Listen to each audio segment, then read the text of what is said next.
Attacks the basket again. Got it to go plus the foul. Jalen Green has to hit some of the toughest shots that I've ever seen in my entire life. Hand with English, and look at this. He just takes off on a trampoline, and my goodness, making it look good there. I could not be more impressed by how the Houston Rockets absolutely destroyed the Los Angeles Lakers last night.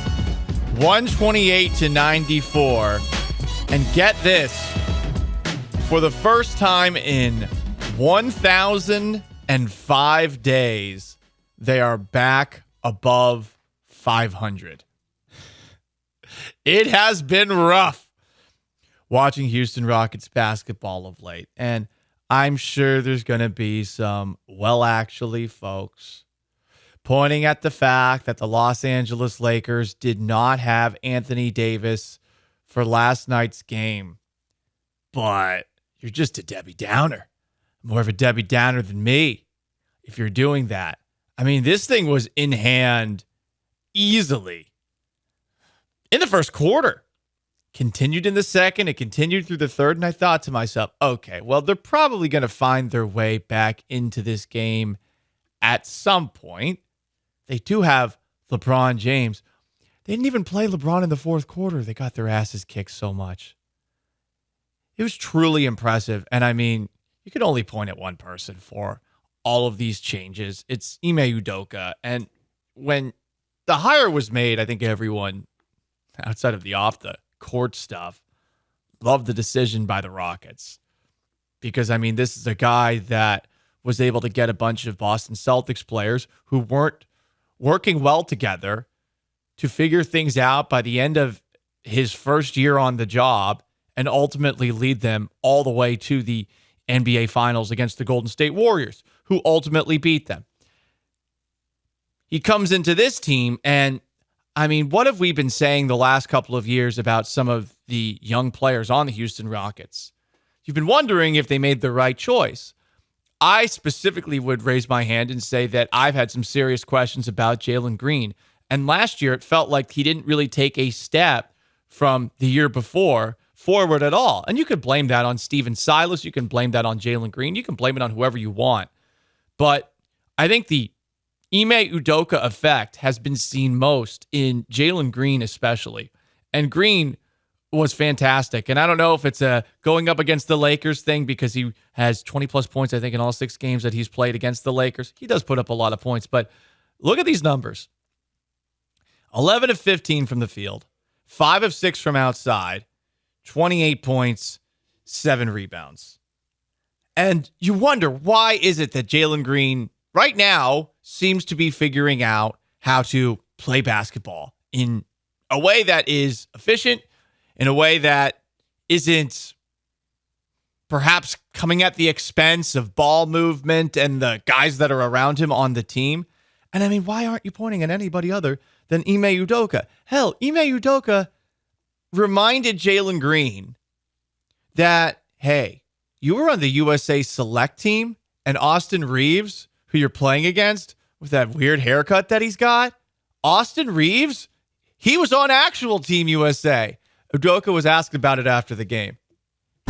You know, wanted to play a matchup against a fellow USA guy. And he was on select team. Reeves was with the big team. And so, you know, I reminded him about that. Green also confirmed it after the game. And I wonder what all of these young players are thinking, just what they had last year, Steven Silas, compared to this season and the amount of games that it took for them to figure it out. Because the first 3 games of the season for the Rockets were rough, but now they've won 4 in a row. Here's Jalen Green talking about Ime Udoka, giving him a little motivation. Ime said he reminded you that Austin Reeves was on the USA team and you were on the select team coming in tonight. Did that give you a little extra juice? He did mention that. He said that after the dunk, the 3-point near dunk, he was like, yeah, he did say that. I ain't been going into it, but yeah, it was a little confidence boosting. But, you know, I get that from all my guys here, so I appreciate it.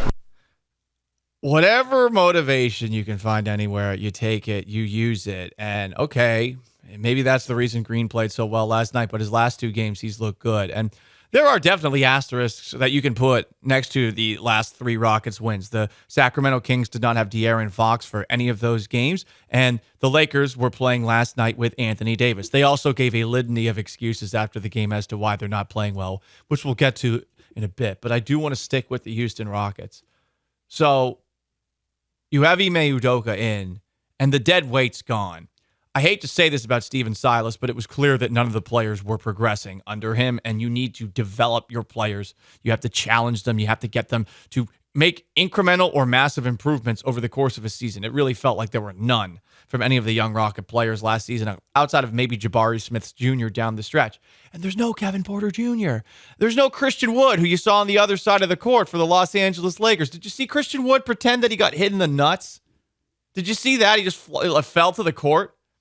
It was a terrible call. The refs were not great. What else is new in basketball? But it was nice to also see one of the guys who had been dead weight for this team in the somewhat distant past be on another team and just suck it up.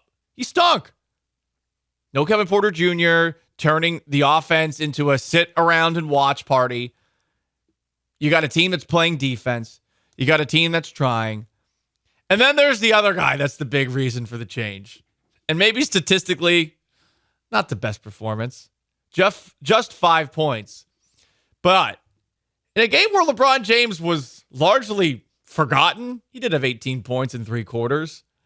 Sean Mapes, are you ready? Are you officially ready to buy a Dillon Brooks jersey? As was hinted during yesterday's show, you're wondering whether or not you're a Dillon Brooks fan? Are you a Dillon Brooks fan? It's more than just the performance on the court during the game. Pray, do tell. Because the stats do not tell the whole story of Dillon Brooks last night. From Kelly Eco, great video that was captured. It's so good. LeBron, at one of the stoppages in play, looked like it was like as they're getting the Rockets power dancers off the court after like a timeout, was just standing, looking towards the baseline, and standing uncomfortably close to him. Maybe like 2 feet Less away than from 2 him. feet. Their faces were probably... They could have kissed. Yes, they could have leaned in 9 inches each and kissed each other. And it was Dillon Brooks staring right back at the king, the villain, and the king, locking horns. The attitude is actually something. Like the attitude of, it starts with Ime Udoka, like you mentioned, being like, hey, Austin Reeves, the guy who pretty shaky on defense, got selected to the Team USA, and then out in Team USA kind of got abused by every guard with the pulse that they went up against. Yeah, Jalen Green, that's who's guarding you. And then you have Dillon Brooks doing all the Dillon Brooks stuff, including like actually playing good defense. Like that is part of it. We get caught up with the antics, but the actual defense that he plays is so good. And then you throw that in with lineups where you have Jayshawn Tate and Tari Eason out there with Dillon Brooks, and it just feels like it'd be miserable to play against those guys. I'm not gonna lie, I love it when those guys are on the court together. And you know me, I'm basically someone who likes it when basketball players play football.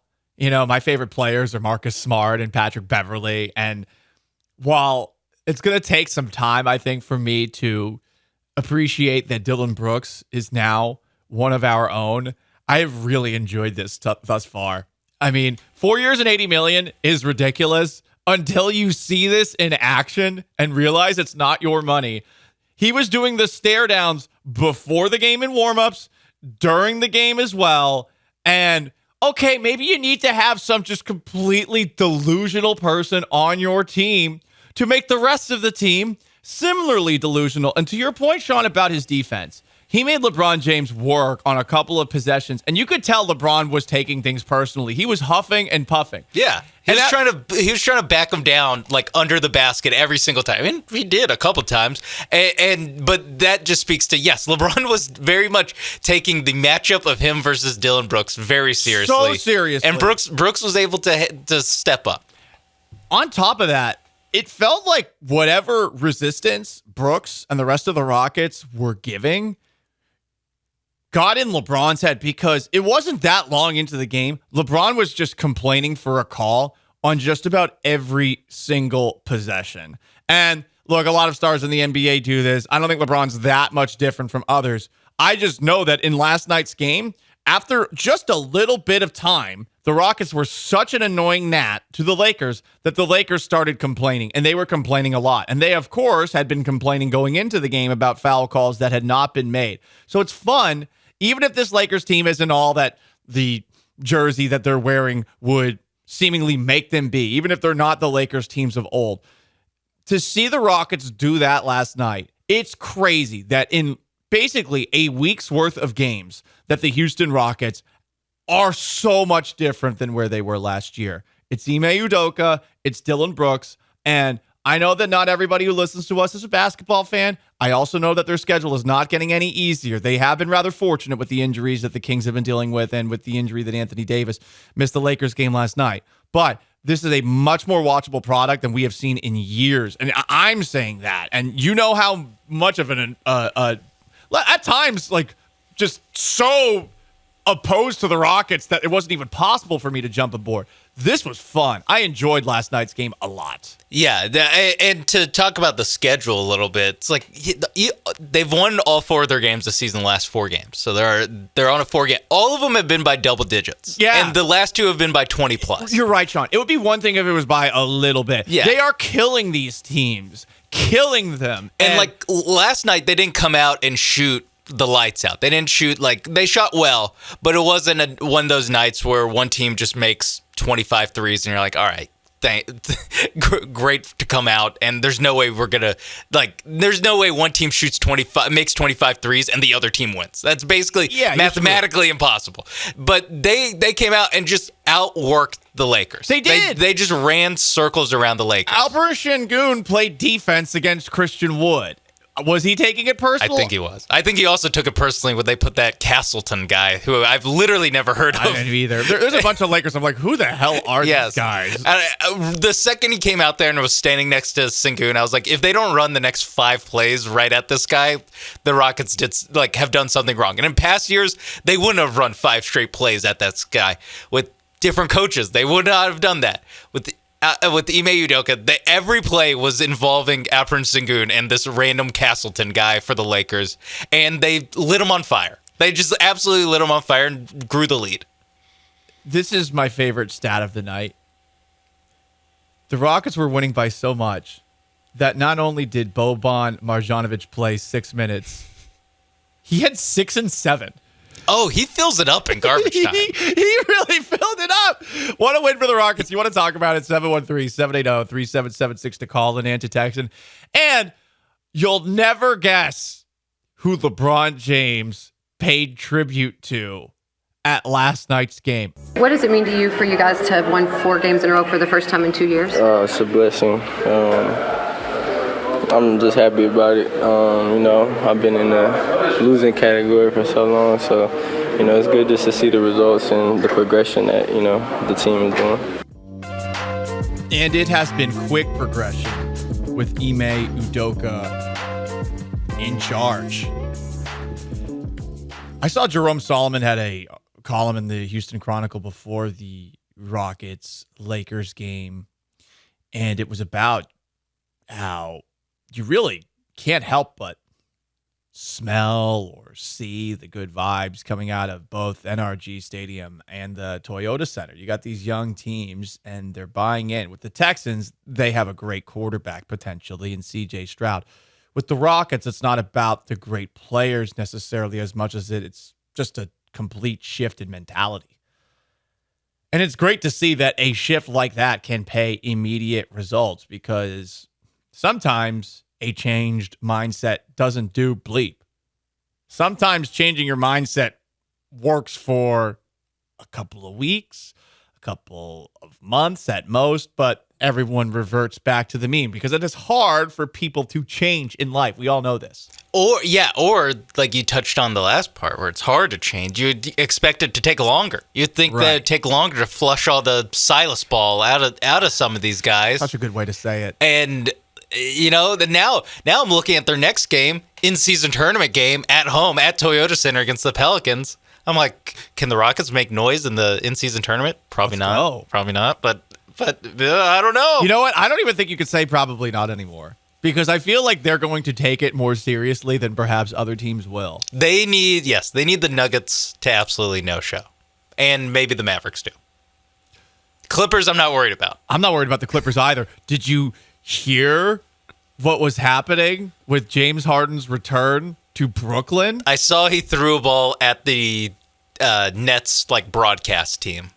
I didn't see that. I heard that fans, and I didn't know Brooklyn had enough fans to even put a chant together. Well, no offense, that's a Knicks town. No, and it's the stadium gets packed for the road team town. Correct. But I guess with the Clippers, not many people are coming to town to watch the Clippers. I guess the crowd started chanting, Daryl Morey, which is a very creative chant for a fan base that I would not expect that from. Yeah, that is good. I would expect that at Madison Square Garden, which is a very overrated arena, but that's a good job by Nets fans to try to get in that guy's head. So anyway, to bring it back, the Rockets win. It was an easy victory over the Los Angeles Lakers last night, 128-94. A couple of comments, 713-780-3776 to call, to text. You can also join on Twitch, twitch.tv/ESPN975. A lot of Twitch comments are saying, we love the defense. Todd the Show says Jalen Green's shot seems better. And I may have roasted Jalen a lot. Playing in a system might make me not hate him. I feel better about Jalen too. There are a couple of moments still where I'm like, okay, relax a little bit. And a couple of them went in. Yeah. There's one on the three-pointer near the baseline where I was like, I made a noise out loud when he shot. I was like, oh my God, dude. And then it went in. I was like, oh, okay. He was hot last night, and hey, if you're hot, you're supposed to keep shooting. There was another where he drove down into the lane and then went underneath the basket, and he does this thing where he just throws the ball up behind him, and it looks terrible, but someone got called for a foul. But I don't think there's any denying that he's got some real talent. It's a matter of, hey, are you going to be able to, operate within a system? Are you going to pass the ball, or are you going to be constantly doing, as Sean said a little bit earlier, some of the Silas ball stuff that is now flushed down the drain, which is essentially like everybody does whatever they want because they're kids and it's fine. Like, that's what it was. Another text saying Şengün not playing more last year with Silas is coaching malpractice. That's from Man Bear Pig in Cyprus. It seriously is. There is no logic behind it. It's not defensible. I think we were all like, or all the real heads were like, why did they not give the ball to Şengün at least sometimes? And now he's like such a focal point, to even a point where I'm surprised, where I'm like, wow, they're really like, especially when they did play, where they're playing some closer games, like against the Spurs, against the Hornets, and like in crunch time, it is Fred VanVleet getting the ball to Alperen Şengün and figuring something out. And I was like, wow, that's a lot of trust to put in this guy. But, I was a believer, and I'm glad that Ime is also a believer after having a coach that was not a believer last year. Yeah. As far as things that we do believe in the power of friendship. And one of our friends, Vanessa Richardson, with the Rockets wearing their City Connect jerseys, she got to interview two of the greatest Rockets of all time. We love Vanessa, and I did get a tickle from this interview, though, and I'll explain why after we play her talking with the two greatest Rockets of all time.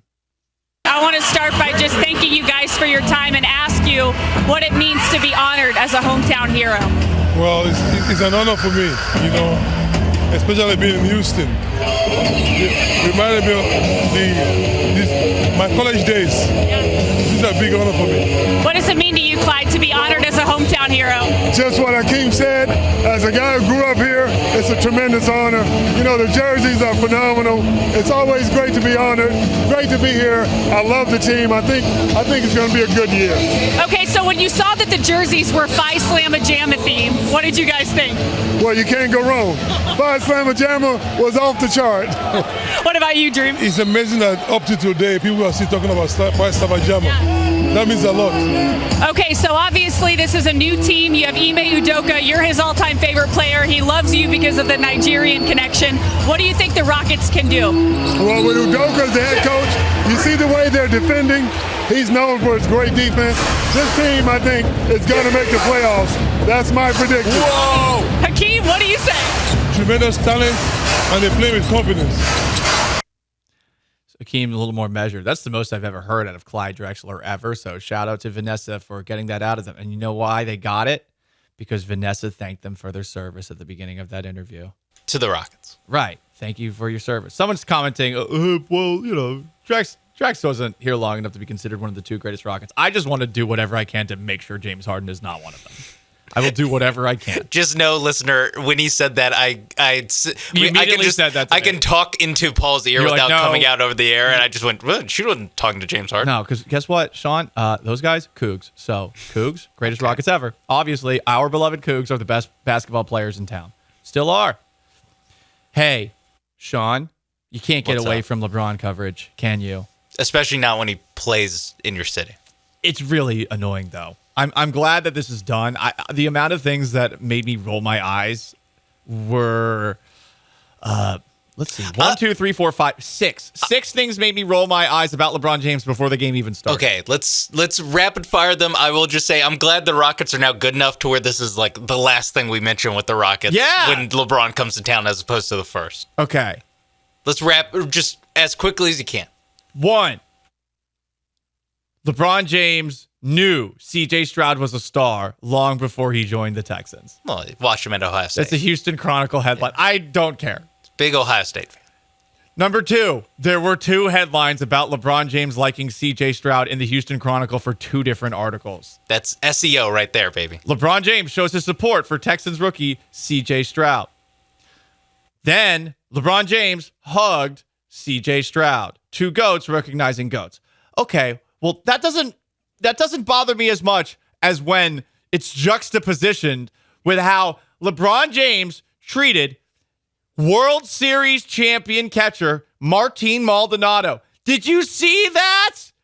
Maldonado, big basketball fan, is sitting courtside, and LeBron comes over to him and looks almost disgusted by him before giving a weird bow to Maldonado, congratulating him on all his success. There is no way that he knew who Martin Maldonado was and who Maldonado played for. And that reminded me that Maldonado, check that. That reminded me that LeBron, here's number 5, LeBron is making a movie about the Astros sign stealing scandal. Did you know that? Yes, it's still apparently in production. It's been 3 years. Guess the production isn't going great. And also it made me remind, number 6, it reminded me of this tweet by LeBron James during the Astros sign stealing scandal in February of 2020.